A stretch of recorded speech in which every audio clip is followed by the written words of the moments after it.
Quel financement pour la politique spatiale? 3,2 milliards d'euros, c'est le montant du soutien public à la politique spatiale en 2023, dans le cadre de programmes nationaux et internationaux, en particulier à l'échelle européenne. Jean-François Rapin, rapporteur spécial des crédits de la mission Recherche et Enseignement supérieur, a présenté cette semaine les résultats de son contrôle sur le financement de la politique spatiale. La politique spatiale est un levier déterminant de la politique de recherche, de la compétitivité et de l'autonomie stratégique de la France et de l'Union européenne. Conduite à l'échelle de l'Hexagone et de l'Europe, elle défend les intérêts scientifiques, industriels et stratégiques. Les entreprises du spatial affrontent une concurrence croissante, induite par la diversification des acteurs.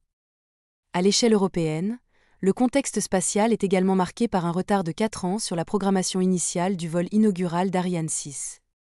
Dans son rapport, Jean-François Rapin propose de diversifier le financement et de clarifier les orientations stratégiques de la politique spatiale française et européenne.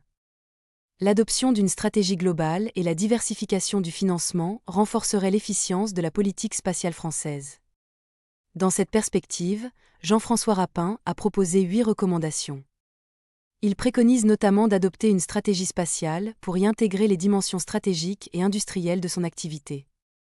Il suggère aussi de consacrer le rôle du CNES, le Centre national d'études spatiales, pour conseiller les acheteurs publics et cofinancer le premier recours à des services spatiaux. Parallèlement, le rapporteur spécial recommande de simplifier le circuit de financement de la politique spatiale, en intégrant au programme Recherche spatiale l'intégralité de la contribution française à l'Agence spatiale européenne. Pour en savoir plus, rendez-vous sur le site internet du Sénat.